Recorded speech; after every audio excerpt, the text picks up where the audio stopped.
Então vamos lá, como eu falei, a gente está gravando essas aulas, tá? Assim que eu editar, já vou lançar para vocês lá no Classroom, para vocês poderem acompanhar aí e tudo mais. Revisar alguma coisa, alguma fala em particular, tá? Bom, como eu falei para vocês então, sistemas distribuídos é quando a gente começa a trabalhar com a ideia, né, a gente ter um único sistema, né, de forma a estar em diversos locais, né, não um único computador, mas um conjunto de computadores, um conjunto de dispositivos, né, que se comunicam, né, um com o outro através de uma rede, por exemplo, né, seja o nível de rede que você estiver utilizando em particular, né. Então, na aula de hoje, o que a gente vai fazer? Num primeiro momento, a gente vai discutir um pouco algumas características principais de sistemas distribuídos, tópico introdutório mesmo, tá? Vai ver, por exemplo, algumas atributos que a gente tem que lidar quando a gente lida com sistemas distribuídos, né? Uma definição um pouco formal, né? A gente vai depois ter uma atividade, né, envolvendo esses tipos de sistemas, né? Uma atividade que envolve modelagem em si, ou seja, uma atividade que vocês vão desenhar mesmo, seja no Paint, ou seja no caderno, ou tirando foto, etc., né, para vocês exprimirem um pouco do que vocês entendem pelo assunto, tá? E com base também no que a gente discutiu, tá? E depois dessa atividade, a gente vai tá vendo uma ferramenta, né, que eu gostaria que vocês depois pesquisassem a respeito, vissem mais o seu uso, instalação e tudo mais, tá? Vamos por partes, né? Bom, introdução. Acho que tem alguém que está pedindo para entrar. Vamos ver quem que é. Acho que pediu e saiu de novo. Não sei. Tá. Bom, então vamos lá. O que vem a ser um sistema distribuído, né? Quando a gente fala sistema distribuído, pessoal, vocês já devem sacar aí, vocês já devem ter percebido que é algo extremamente genérico. De fato né? Porque quando a gente fala de sistemas distribuídos, a gente tem que, na verdade, verificar vários atributos, mas o que é a nível de ser distribuído, né? Então a gente tem várias características de distribuição. A gente tem um sistema distribuído que pode ser a nível de software, né? Ou seja, softwares distribuídos, né? Um hardware, vários softwares distribuídos, né? Vários pequenos programas, digamos assim. A gente pode ter vários hardwares mesmo distribuídos, tá? A gente tem, sei lá, um computador que faz uma coisa, outro computador que faz outra coisa, e assim vai, né? Por exemplo, numa empresa grande, a gente tem lá às vezes um computador responsável pelo financeiro, né? Um outro computador que é responsável só pela contabilidade, né? Essa característica, principalmente no passado, apesar de ser arcaica no passado, era algo que também existia, né? A gente tem essa característica, às vezes cada computador, cada hardware fazia uma coisa, tá? Só com uma coisa que a gente tem que destacar, que é o que? Um sistema distribuído, de uma forma geral como definição, ele é uma coleção de subsistemas, tá? Independentes, que no geral apresenta ser um único sistema. Ou seja, independentemente se é vários software, vários hardware, né, ou várias formas de comunicação entre os diversos computadores, né. Numa forma geral, a gente pode generalizar como um conjunto, uma coleção de subsistemas indefinidos, uma coleção de subsistemas independentes, tá? O porquê disso? Porque subsistema, de uma forma geral, ela pode ser tanto a nível de hardware como de software, né? Então, conjunto de diversos subsistemas que formam um sistema, né, que sejam independentes, ou seja, um sistema ele executa por si só sozinho, né? Se ele cair, ele não impacta, né, não diretamente o sistema como um todo, tá? Os outros continuam executando de forma isolada, tá? Só que quem está usando, né, a pessoa que está utilizando, o usuário daquele sistema, para ele isso é indiferente. Para ele é como se fosse um único sistema, né? Então, por exemplo, o cara, imaginando uma empresa do setor produtivo aí, digamos assim, o cara do departamento de compras, né? Para ele abriu aquela telinha dele, né, aquela tela, ele fez o lançamento de um pedido, ele efetivou uma compra, e para ele é um único sistema que a pessoa lá do financeiro está verificando, está analisando. Para ele, o cara lá do setor de contabilidade está usando o mesmo sistema, né? No geral, todos estão utilizando o mesmo sistema, só que dependendo de como foi estruturado, né, esses subsistemas, né, às vezes de fato o comprador está em um subsistema, né, o contador está em outro subsistema e assim sucessivamente, tá? Só que, numa forma geral, a visão para todos eles é um único sistema, né? Então, se a gente for trocar por miúdos, rapidamente é uma coleção de subsistemas que parecem ser o único sistema que está executando a nível de usuário, quando ele está utilizando esse sistema, tá? Quando eu falo usuário, pode ser tanto a pessoa mesmo, tá, quanto um sistema de terceiro, tá? Por exemplo, vamos supor que você desenvolve um programa que faz leitura de outro programa, tá? O seu programa também pode ser um usuário, né, nesse cenário, né? Isso que eu estou falando, pessoal, principalmente quando você começa a desenvolver aplicações distribuídas, isso é muito comum, tá? O que vai acontecer muito, quem não passou por isso ainda vai passar, né? Quando você trabalha com empresas que têm relações com outras empresas, algo muito comum é você desenvolver integrações, né? Essas integrações, né, às vezes pode ser um sistema distribuído, né, que vai fazer o quê? Vai fazer leitura dos dados de uma interface de uma empresa e vai fazer escrita em um outro subsistema da empresa atual que você está utilizando, que você está inserido, por exemplo. Então, essa integração, entre aspas, é algo muito comum, né, quando a gente está trabalhando na nossa área, tá? Bom, a nível de aspectos, né, uma coisa que vocês vão ouvir muito quando você estiver lidando com esse tema, né, é um cara chamado middleware, né? O middleware, ele é, em geral, um conceito bem abrangente quando a gente fala de middleware, né? Só que sempre quando você vê middleware, o que você vai ter como definição? Ele é uma aplicação do meio, né? Como o próprio nome já diz. Quando você tem um middleware, ele é algo que faz uma integração de um lado, né, de um lado para outro lado, né? Ou seja, de um subsistema para outro subsistema, né? Então é muito comum às vezes você criar um middleware para eu tenho um software feito, um RP feito em SAP na empresa onde eu dou consultoria, por exemplo, né? Esse software ele precisa se comunicar com uma aplicação feita em Java, né? Muito provavelmente as duas aplicações elas não vão conversar diretamente, tá? Eu não vou conseguir às vezes com a minha aplicação em Java ler uma aplicação que está em SAP, né? Por quê? Um dos motivos, né, é porque a aplicação SAP às vezes é muito engessada, ela é muito no seu contexto propriamente dito. O que se faz geralmente nesses casos? Se cria um cara chamado middleware, ou seja, trocando por miúdos, o programador vai desenvolver uma aplicação em SAP que gere, por exemplo, XML ou JSON, por exemplo, que é uma forma de você se comunicar, e vai desenvolver uma outra aplicação que vai trazer o dado que vem do Java, digamos assim, na linguagem feita em Java, né, para ler esses arquivos JSON, esses arquivos XML que foi gerado pelo SAP, tá? Essas aplicações no meio, entre as duas aplicações, é o que nós chamamos de middleware, tá? É o cara que faz a interface entre um subsistema e outro, né?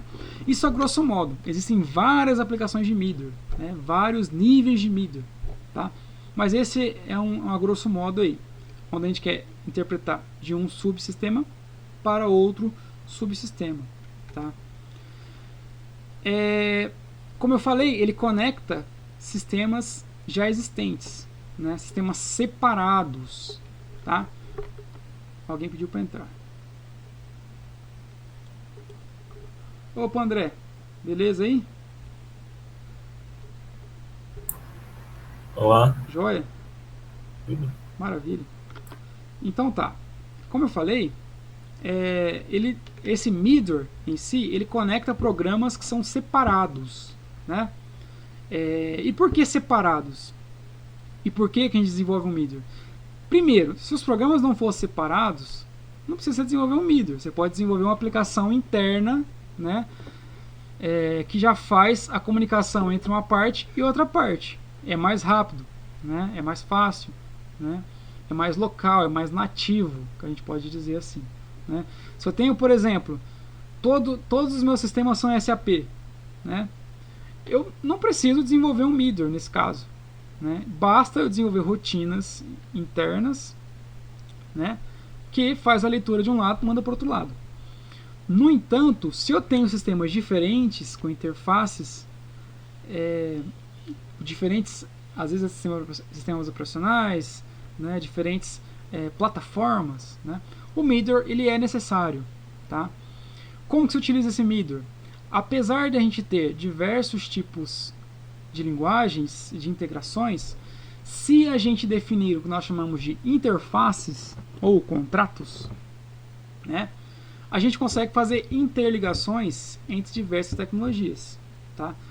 Eu desenvolvi um programa em Python, por exemplo, e eu desenvolvi um programa, e fulano desenvolveu um programa em C Sharp, né? São linguagens diferentes, tá? Mas se eles quiserem, eles podem se comunicar entre eles. Como? Definindo um cara chamado contrato, interface, né? Esse contrato, essa interface, ela pode ficar disponível para ser acessada de forma externa, tá? Por meio, por exemplo, de diversos protocolos, né, que a gente pode eventualmente utilizar. Um bem famoso é o famoso REST. Então, a gente pode definir contratos, né, e aplicações de fora, né, geralmente podendo ser middlers, consumir esses contratos, consumir a aplicação de uma outra linguagem em particular, tá? Basta aí utilizar um middleware e protocolos e padrões, no caso, tá? Com isso, pessoal, a gente tem uma questão de computação heterogênea, né? Antigamente, nós tínhamos muito daquele problema, né? Certa empresa, às vezes, tinha que comprar, por exemplo, só computadores com sistemas da Microsoft, aplicações da Microsoft, servidores, às vezes, com características da Microsoft, para poder fazer comunicação entre as diversas máquinas, né? Ou seja, quando você tem uma comunicação homogênea, que é o que às vezes tinha em muitos lugares, em muitas empresas, isso limita você a lidar com um terceiro com uma tecnologia diferente. Então, quando essa empresa, por exemplo, ela precisava lidar com uma empresa que tinha outras tecnologias, ela não tinha como fazer integração com essa empresa, né? Ideias como essa fez com que a heterogeneidade acabava acontecendo, né? Trocando por miúdos, pessoal, às vezes esses middlers, entre aspas, essas aplicações, né, surgiam através de pequenas gambiarras dos funcionários, tá? Só que essas gambiarras, na verdade, os caras faziam o middle sem saber o que estavam fazendo, tá? Mas o que a gente consegue ver é que às vezes essa evolução, né, desses middlers trouxe uma outra área de desenvolvimento, né, que é o que a gente tem de comunicação heterogênea, né? Ou seja, a gente tem a possibilidade de trabalhar com diversas tecnologias, né, diversos tipos de computadores, né? Basta utilizar protocolos comuns, né? Basta utilizar contratos, né? Basta utilizar middlers, né? Faz com que essa comunicação heterogênea aconteça, né? Eventualmente de forma transparente ao usuário, tá? Bom, obviamente, né, vocês devem sacar, se a comunicação é homogênea, eventualmente é mais fácil você desenvolver as coisas, né? Basta todo mundo utilizar a mesma linguagem, o mesmo conjunto ali de ferramentas e fechou, né? De fato, em sua maioria, isso acaba acontecendo. Com a comunicação heterogênea, apesar de trazer esse bônus todos de você fazer integrações, problemas vêm juntamente com isso, né? Desafios, né, são postos em pauta, né?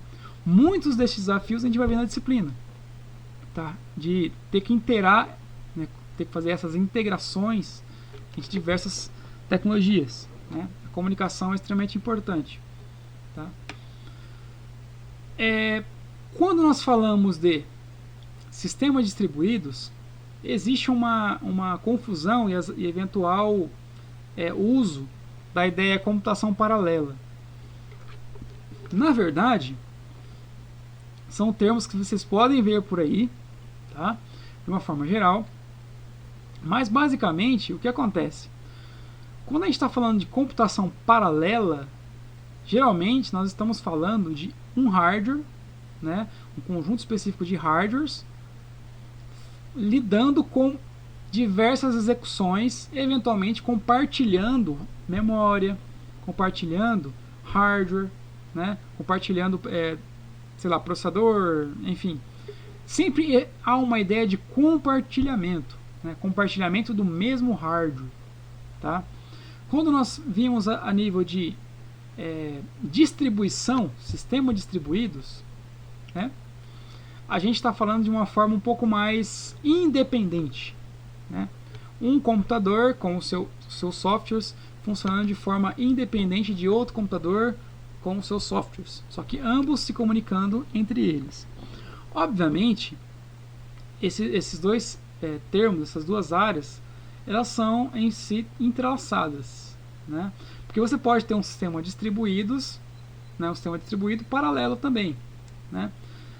Então basta, isso depende da estruturação que você fez, né? Às vezes você pode ter um computador, às vezes um programa que ele tem vários processos, né, paralelos, né? E esses processos como um todo, juntamente com o seu computador, ele é um subsistema de uma rede maior, né, de subsistemas, tá? Só que quando você vê os termos isolado, isso tem que estar bem claro na mente de vocês, né? A computação paralela, em geral, ela lida com essa ideia de compartilhamento de um mesmo hardware e é distribuída coisas independentes, tá? Aplicações independentes. Tudo bem? Geralmente aí hardware e sistema operacional também independente. Tá. Bom, e quais os principais objetivos? O porquê que a gente utiliza sistemas distribuídos como uma forma geral, né? Desde a sua origem, as suas primeiras aplicações e usos, em geral, a principal ideia era você compartilhar recursos, né? Então você tinha, por exemplo, lá antigamente, até hoje, na verdade, isso também é presente, numa empresa no setor produtivo. Você tinha, por exemplo, 10 computadores e uma única impressora, né? Isso era legal, porque imagine você ter que comprar 10 impressoras, né?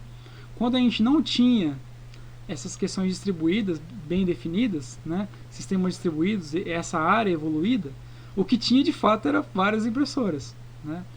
Mas conforme a gente foi evoluindo esses tipos de sistemas, né, compartilhar recursos foi algo comum, né? Porque é melhor eu ter uma única impressora que eu uso esporadicamente do que eu ter 10 impressoras, sendo que eu uso esporadicamente uma ou outra, né?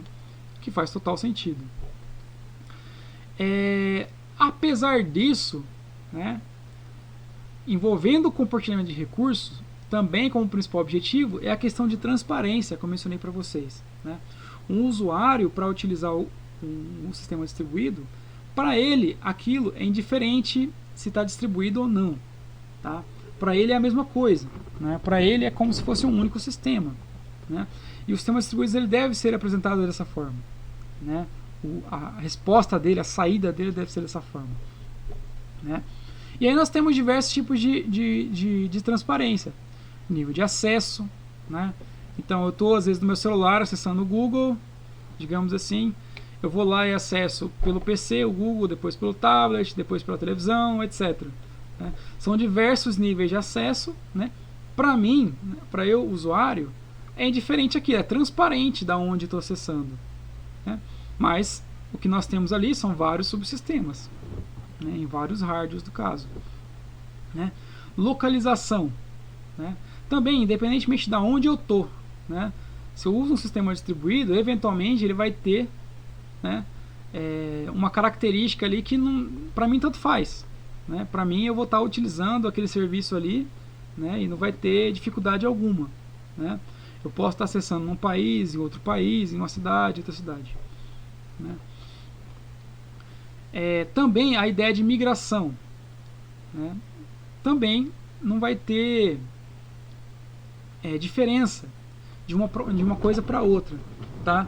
Se eu estiver utilizando um subsistema do smartphone, né, não importa se eu for utilizar isso numa Smart TV, por exemplo.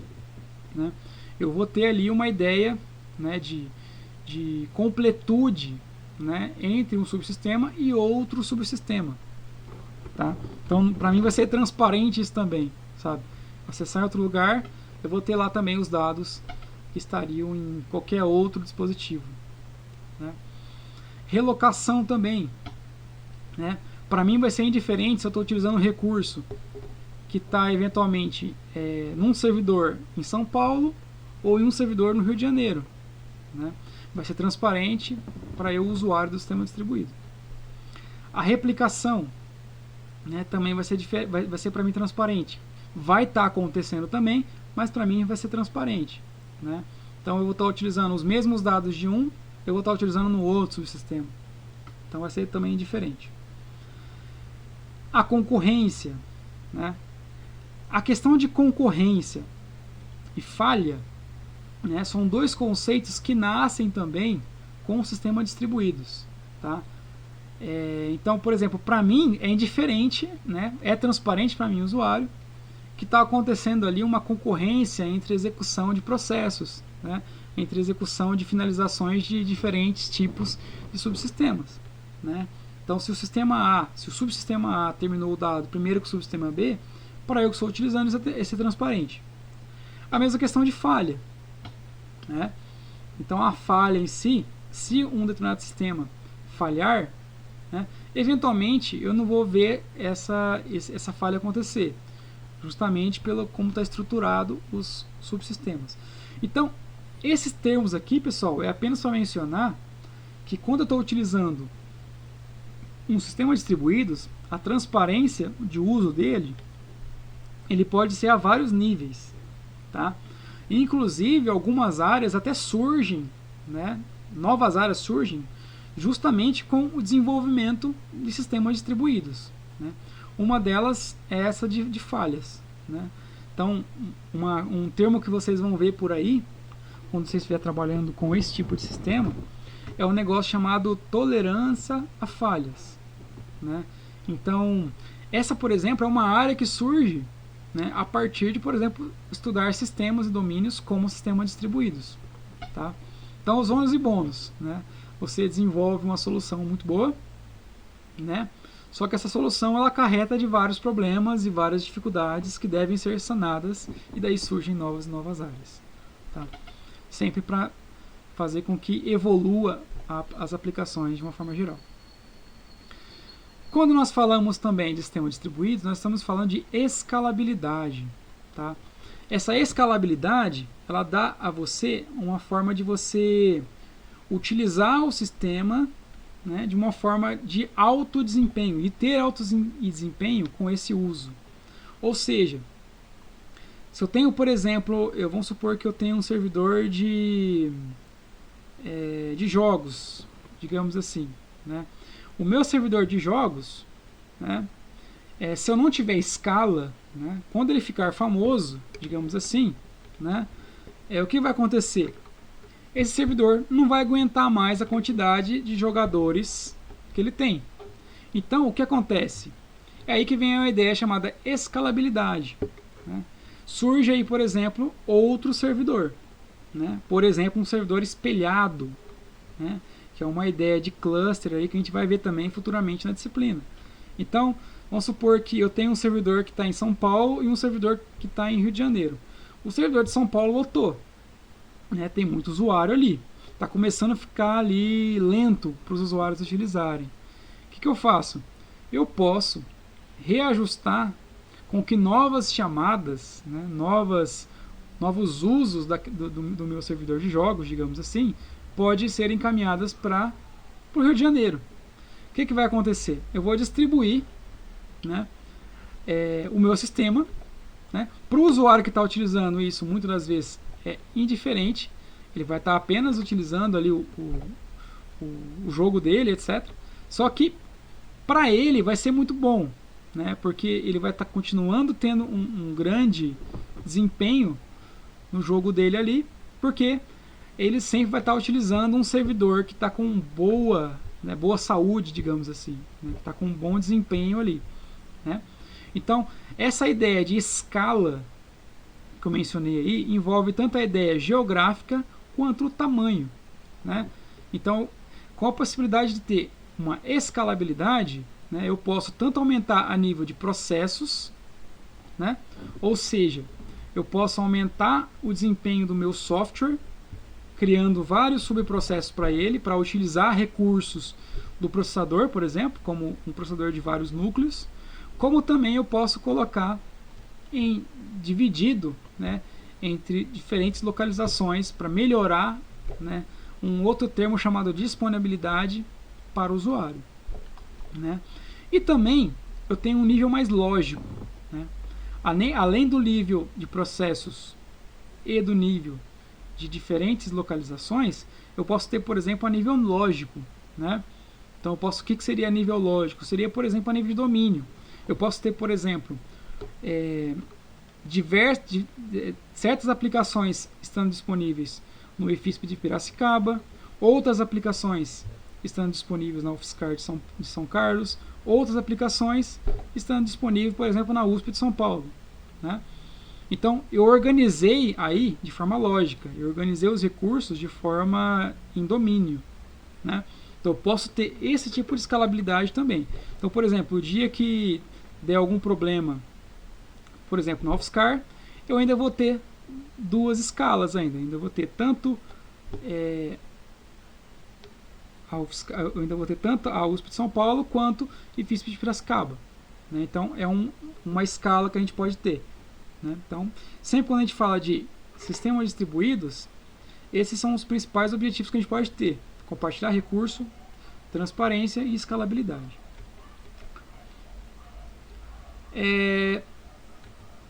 Bom, outros pontos também, né? Como eu falei, alguns deles eu até falei já, né? É o aumento da disponibilidade de recursos, né?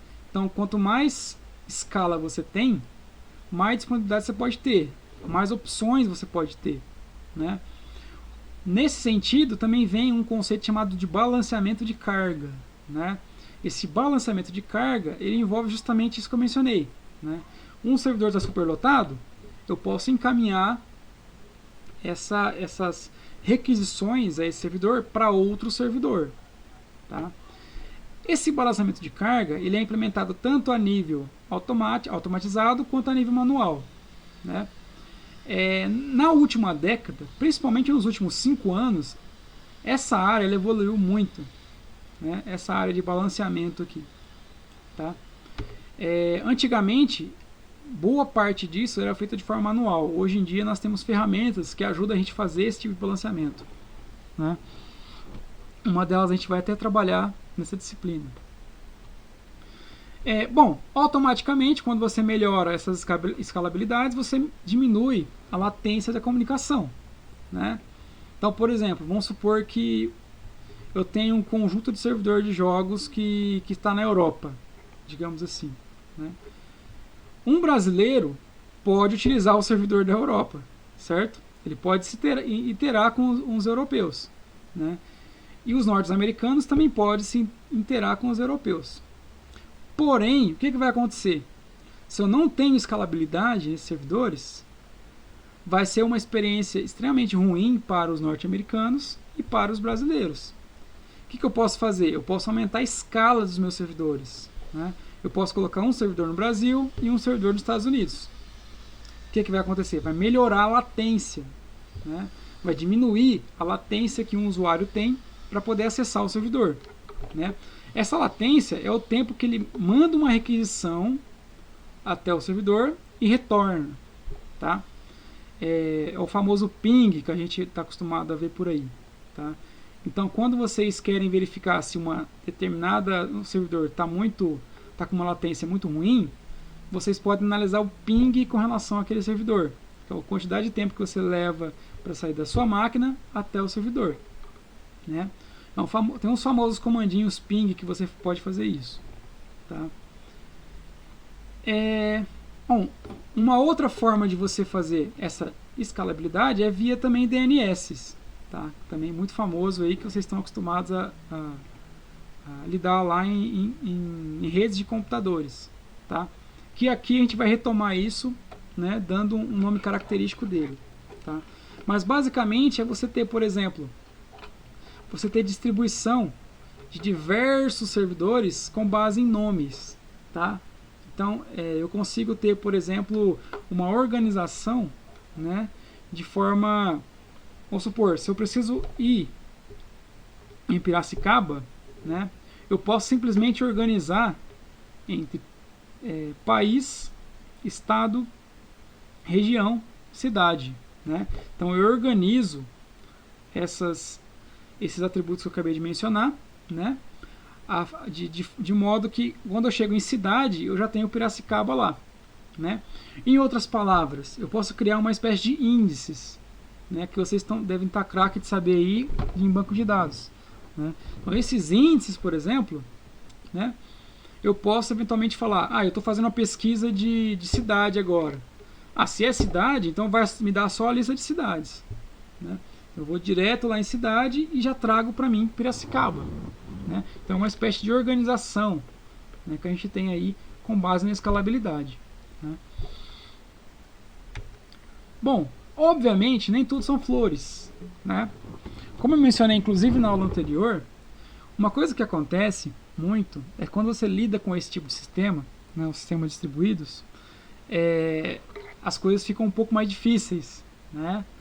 Justamente porque antes você tinha que lidar com o fluxo de dados do seu programa, né?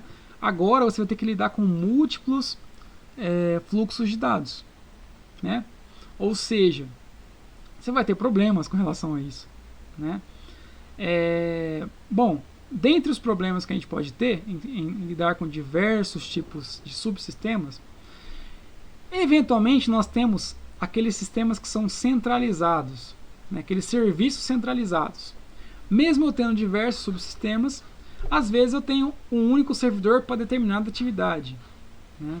Esse único servidor vai ter vários usos, vários acessos, tá? Então, você mesmo sendo distribuído o seu sistema, você pode ter certas estruturas que são centralizadas ainda, tá? Que pode dar aí para você um certo overhead, né? Sem falar, né, dados centralizados, né? Por exemplo, imagine você está desenvolvendo o seu software, a sua aplicação, você foi lá, desenvolveu diversas aplicações distribuídas, né, para se comunicar entre elas, só que você foi lá e definiu um banco de dados centralizado, né, um banco de dados relacional, né, que tem um único servidor, e você não vê com muita frequência a saúde desse servidor. O que acontece? Não adianta nada você desenvolver alto desempenho no sistema distribuído, sendo que os dados eles não têm, né, o servidor de banco de dados ele não tem ali as devidas características que servem para o seu sistema, né? Às vezes você vai precisar ou distribuir esse servidor, né? Por exemplo, utilizar eventualmente bancos de dados descentralizados, né?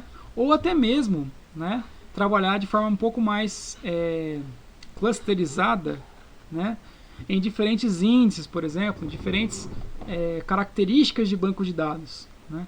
Então, as coisas elas são interligadas aí, né? Obviamente, nascem mais desafios, né? Então, nem tudo são flores. Quando você melhora muito uma parte, pode ser que piore outra parte, tá?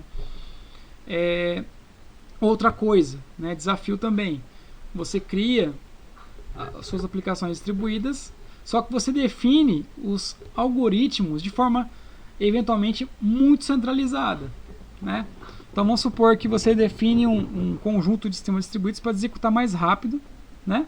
Você define lá 4 subsistemas distribuídos, né? A, B, C e D, né?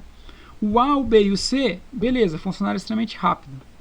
Aí, o seu programa D, você colocou um algoritmo que faz leitura, né? E esse algoritmo, ele tem características de complexidade extremamente altas, né? Que vocês vão ver, acho que em outra disciplina isso, tá? Aí o que acontece? Né? Esse subsistema, né, acaba impactando os demais também, né? Então não adianta nada você ter feito todas as suas aplicações distribuídas, né, com alto desempenho, sendo que o último, que vai impactar todos os demais, contém um algoritmo centralizado, né? Por exemplo, de centralização, às vezes esse algoritmo do quarto programa utiliza os dados dos 3 primeiros. Então, às vezes, está tão centralizado o algoritmo dele que acaba que, mesmo tendo executado todos os primeiros, o quarto vai acabar ainda empacando alguns processos, né? Porque ele demanda mais recursos, ele demanda mais processamento, né? E o usuário, quando está usando isso, para ele não está vendo aquilo ali. A transparência para ele vai fazer com que ele não enxergue isso, né? Ele não vai saber que tem um subsistema que está mais centralizado que outro, né? Aí nisso, dentre outras coisas, o que a gente estuda quando a gente está nesse tópico de sistemas distribuídos? A gente vê que nenhuma das máquinas, né, nenhum dos subsistemas, né, ele tem a informação completa do estado, né, do sistema como um todo, né? Essa palavra estado, pessoal, ela é uma palavra extremamente como que se diz? Delicada, né? O estado, quando a gente utiliza nas aplicações, ele é uma palavra complicada, justamente porque quando a gente desenvolve o estado, né, o nosso sistema ele fica cada vez mais complexo. Tanto que existem diversas iniciativas de você não usar estado, ou usar o mínimo possível, né, em aplicações modernas, né? Mas isso também é um tópico para outra aula, né? Só que em geral é que quando você aumenta o desenvolvimento do estado, né, você aumenta a complexidade do seu software, né, porque ele vai ter que lidar com diversas timelines, né, ele vai ter que lidar com aquele contexto de execução daquele processo em diversas horas daquele dia, por exemplo, né, porque às vezes o estado que você está vendo ele é apenas decorrência, né, de outros estados que surgiu até ele, né, que originou, que resultou nele, né? E isso também, tanto essa ideia de estado quanto a ideia de falha, ela vem desse contexto, né? Porque se a gente analisar, o que a gente pode ver? Vocês estão vendo o Paint aí? Sim. Sim, estamos sim. Boa. Então, ó, quando a gente tem esse é um conceito, pessoal, que é extremamente presente, né, na nossa vida como profissional de computação, né, seja a nível de desenvolvimento de software ou até a nível de desenvolvimento de hardware, né. Uma coisa que acontece muito, o que é? São 3 coisas que acontecem muito, tá? Que acabam impactando essa ideia. A primeira delas é o que? É um negócio chamado defeito, tá? Ou na literatura você vai encontrar fault, né? O outro é o que? É o famoso erro, ou estado inconsistente, né? E esse cara aqui chamado falha, né? Nosso famoso failure aí. Por que eu falo isso? Parece besteira, mas esses 3 caras eles são extremamente diferentes. E isso impacta em toda a sua análise, em todo o seu desenvolvimento, em tudo que você está fazendo. Por quê? O que vem a ser o defeito? O defeito é o que está presente no código que o desenvolvedor desenvolve, ou até mesmo no hardware, né? Algum defeito de hardware, algum componente, enfim, ele está presente ali. Ele é o que você tem que corrigir, na verdade, né? Ele é o que você tem que tirar, né? Se existe um defeito no software, você tem que tirar esse defeito, corrigindo ele, né? O erro é o que acontece quando o defeito ele é executado, né? Então, quando um defeito presente, tanto no hardware quanto no software, ele é executado, esse defeito gera um negócio chamado estado inconsistente, ou erro, né? Esse estado inconsistente, ele leva a uma porrada de coisa, né? Porque o que acontece? Principalmente sistemas distribuídos, né? Porque às vezes uma coisa que acontece é o que? Você pode ter outros sistemas aqui, ó, do lado, né? O que acontece muito é o que? É isso aqui, ó. É isso que acontece. O outro sistema lendo esse cara aqui. Então, tendo um defeito aqui, o que acontece? Vai gerar um estado inconsistente, né? Esse estado inconsistente pode ou não gerar uma falha. Ou seja, pode ou não aparecer para o usuário que está com problema. Então, por exemplo, eu estou utilizando um computador, deu um defeito em um dispositivo, por exemplo, do chipset. Eventualmente, eu posso não saber da onde que teve o problema, mas eu vou ver o que? Se caso a minha tela ficar azul, ou minha tela ou pifar tudo, ou sair uma fumacinha, beleza, eu vou ver a falha, mas eu vou ver falha tarde demais, né? Mas o que acontece antes de acontecer essa falha aqui, ou às vezes nem acontece, você continua utilizando, é o que? Propaga-se o estado inconsistente, tá? Esse estado inconsistente, né, do programa A, por exemplo, do programa C, eles vão pensar que tá beleza aqui, ó. Ele lê um estado e aqui continua a vida, né? Continua executando a atividade que ele está executando, né? Só que com um estado inconsistente, ou seja, o impacto desse cara aqui pode gerar uma cadeia de problemas, né? Isso principalmente, pessoal, por que isso é um negócio extremamente delicado? Imagine, por exemplo, um defeitinho numa placa num foguete, né? Como já aconteceu muito na nossa história, né? O que aconteceu muito, um bem famoso, que é o foguete Ariane, existia um defeito de conversão decimal, né? E era um defeito muito besta. Era um defeito, por exemplo, que qualquer programador batendo o olho, né, conseguiria identificar. Só que acabou passando batido por o processo de qualidade que eles tinham na época. O que aconteceu? Né? Aquele pequeno probleminha teve um estado inconsistente, né? A galera que estava envolvida no processo não viram a falha, né? Gerou todo um estado inconsistente para o foguete, e para as demais unidades do foguete foi propagado esse estado inconsistente. E até descobrir que o problema está aqui, demora, né? Então, esse contexto aqui, esse conceito, ele é um dos conceitos mais estudados nessa área, né? Que envolve tanto a ideia de estado, né, e quanto a ideia de falha, né? Então, o estudo do estado é um negócio extremamente complexo, né? Tanto que vocês vão ver aí, por exemplo, muitas empresas ou muitos times falando para você não usar o estado, né? Eles vão pregar a ideia do stateless. Mas por que disso? Justamente porque cada vez que você usa mais estado, você tenta gerenciar o estado, você deixa o seu sistema cada vez mais complexo, né? Cada vez mais complexo. Tanto para desenvolver, né, quanto para utilizar, quanto para você dar manutenção naquilo, né? Então é muito complexo quando você trabalha com muito estado, né? Bom, outro desafio também que a gente tem é quando a gente tem, por exemplo, as decisões são locais, né? Como eu falei para vocês aqui, eu tenho diversos contextos, diversas execuções. Esse sistema, com base no dado que ele viu do outro subsistema, ele vai e faz o seu serviço, né? Só que as decisões, elas são locais, né? Com base nas entradas, com base nas leituras desse subsistema, ele vai lá e toma as decisões dele. E assim, isso aqui também, né? Então não existe um consenso geral né? Esse consenso geral é dado por algumas técnicas que a gente aplica, tá? Mas as execuções em si, elas são separadas, são independentes, né?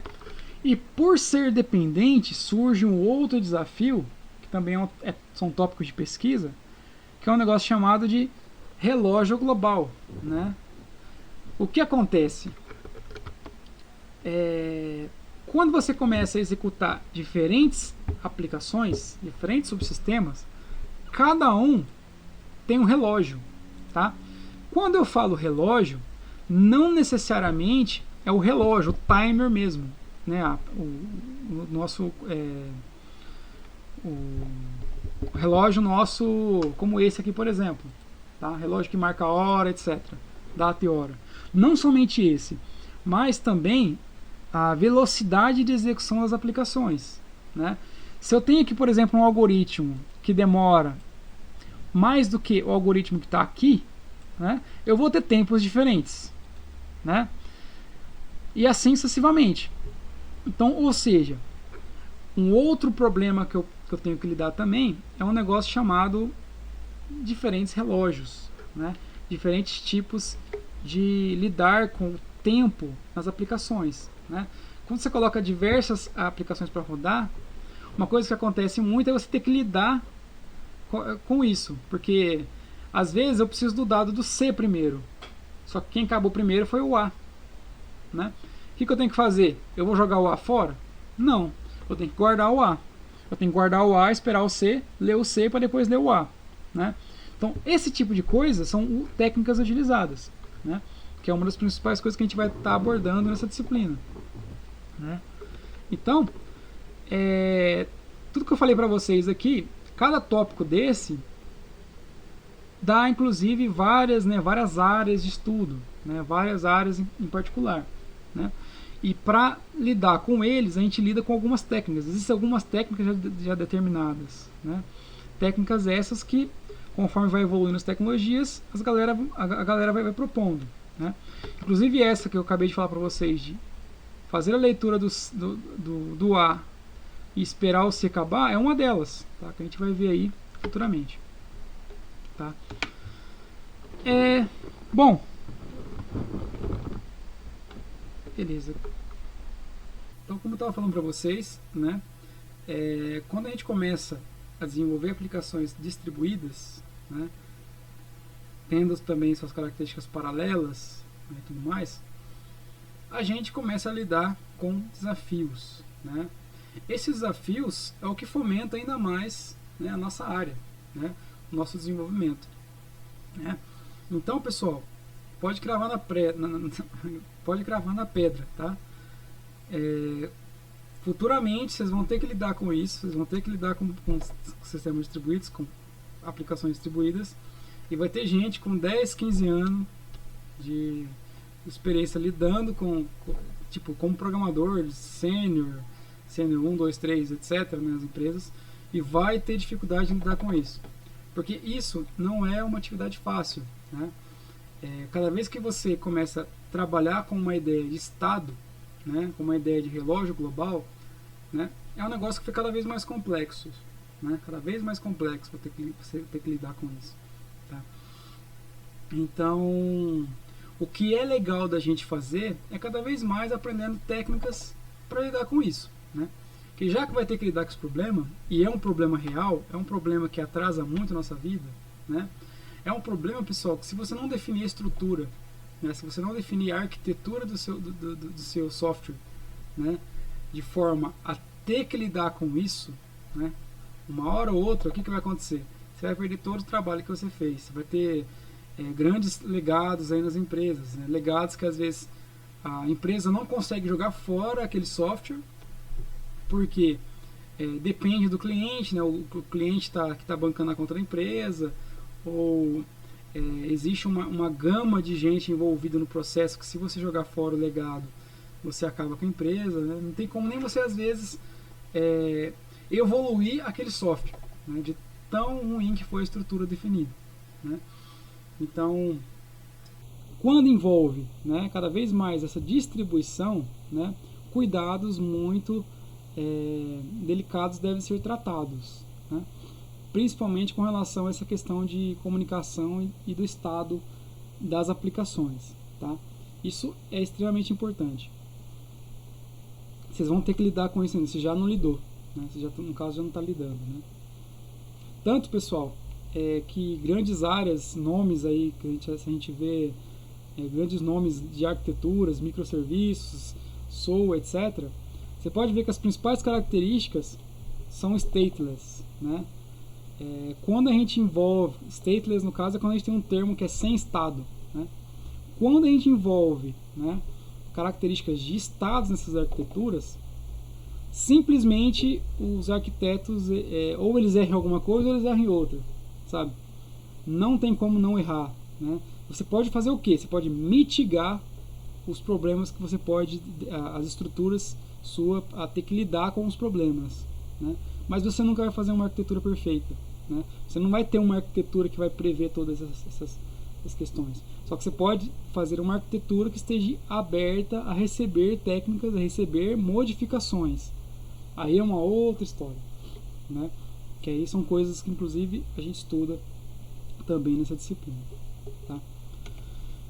Bom, então fazendo um overview então do que a gente viu nessa aula, basicamente a gente viu a definição de um sistema distribuído, né? A gente viu que existem terminologias, principalmente quando a gente está falando de computação paralela, né, e sistemas distribuídos, né? A gente viu que computação paralela a gente está lidando a nível de processo, né? Processo compartilhando o mesmo hardware.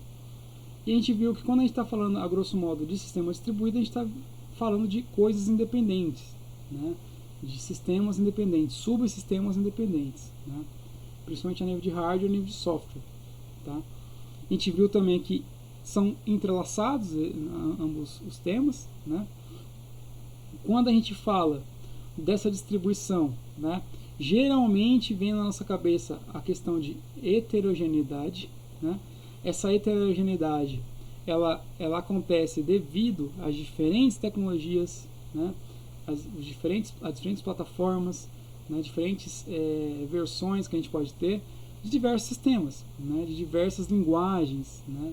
De onde foram aplicadas, né, determinada tecnologia. E por isso, né, um cara principal que a gente vai ver quando a gente está lidando com sistemas distribuídos é um cara chamado middleware, né?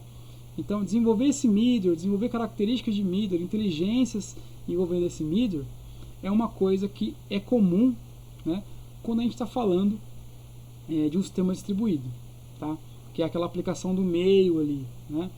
Que principalmente quando a gente está lidando com back-ends, né, é cada vez mais necessária, né, a possibilidade de você ter que lidar, né, com o middleware, né? Então é algo comum ali já, é algo que você não tem como você correr mais, né? É algo que você tem que lidar uma hora ou outra, né? Principalmente se você tem integrações, né, que acaba acontecendo principalmente quando as empresas começam a crescer, né, começam a vislumbrar outros contextos, né? Bom, e a gente viu que como um dos principais objetivos a gente tem o compartilhamento de recursos, né? Então a gente basta ter, por exemplo, poucos recursos. Se você tem um sistema distribuído, você consegue compartilhar aqueles recursos entre os diversos sistemas, né? Então você não precisa ter replicação daquele recurso em todo o sistema, você não precisa ter, por exemplo, vários equipamentos, né, em vários computadores, né? Se for principalmente um equipamento caro, né, ou um equipamento que você pode compartilhar entre diversos computadores, né, basta você compartilhar esse recurso, né? Uma outra característica principal, um outro objetivo principal, na verdade, é a transparência, né? Para quem está usando, né, seja um usuário ou até mesmo seja um outro subsistema de terceiro e tudo mais, né, a transparência é uma característica primordial desse tipo de sistema, tá? Então, como um todo, né, existe uma palavra que vocês eventualmente vão ouvir por aí também em sistemas parecidos, né, com distribuídos ou até que tem até características distribuídas, que é uma orquestração, né? Então, essa orquestração, né, de serviços, de componentes e tudo mais, ela é transparente a quem usa, né? Quem usa apenas utiliza, por exemplo, o que nós chamamos de contratos, tá? Então, basta a definição de contratos, né, e protocolos. Nós temos uma transparência, né, de como aquele sistema distribuído ocorre, de como ele executa, né, bastando apenas ter entradas e ter saídas, né. Um outro objetivo principal é a escalabilidade, né. A gente vê que cada vez mais a escalabilidade ela é necessária, né. Então, aquele exemplo que a gente deu lá do servidor de jogos, né. Então, isso envolve, por exemplo, a latência, né. Imagine lá que você tem, como a gente discutiu, que você criou um jogo e só está no Brasil, né? Como que você quer que um norte-americano ou um europeu jogue o seu jogo com qualidade, né? Sendo que o servidor é brasileiro, né? Só a vinda de requisição dele até o seu servidor vai aumentar drasticamente a latência. Isso faz com que no segundo dia ele desinstale o seu jogo, né? Isso acontece em diversas categorias, né? Em diversos tipos de escalabilidade, como a gente falou, né? Seja a nível geográfico, né? Seja a nível de tamanho, né? De potência do servidor, né? Ou seja a nível até de domínio, né? Que é a organização lógica que a gente discutiu, tá? Por fim, pessoal, a gente discutiu também os principais desafios, né? Desafios tais como que a gente falou envolvendo defeito, erro e falha, né? Que é uma das principais características que nós temos, né? Porque como lidar com falhas, né, em sistemas distribuídos, né? Na verdade, até lidar com falhas em um sistema que não é distribuído já é uma tarefa difícil, né? Se você coloca mais uma variável chamada distribuição, fica ainda mais difícil, né? Principalmente por causa da ideia do estado, né, que a gente discutiu, né? O estado inconsistente, né? Tanto que muitas aplicações, como a gente viu, a galera evita lidar com isso justamente porque sabe que é uma zica, né? Sabe que ter que lidar com isso é ter muito problema pela frente, né? Então, desafios estão presentes, né? Alguns desses desafios a gente vai tratar como técnicas, né, de como aplicar determinada abordagem, né, para mitigar determinados desafios, tá, nesse tipo de sistema. Alguma dúvida, pessoal? Algum ponto não ficou claro? Querem perguntar? Comentário? Na parte de principais desafios, um dos desafios que você colocou foi a falha no algoritmo não afetar todo o sistema. Mas isso, em teoria, não seria uma coisa boa? Então, é um ponto bom, é bem levantado. Ao mesmo ponto que é um ponto bom, é também um ponto ruim, né? Se, por um lado, né, é uma vantagem e uma desvantagem, né?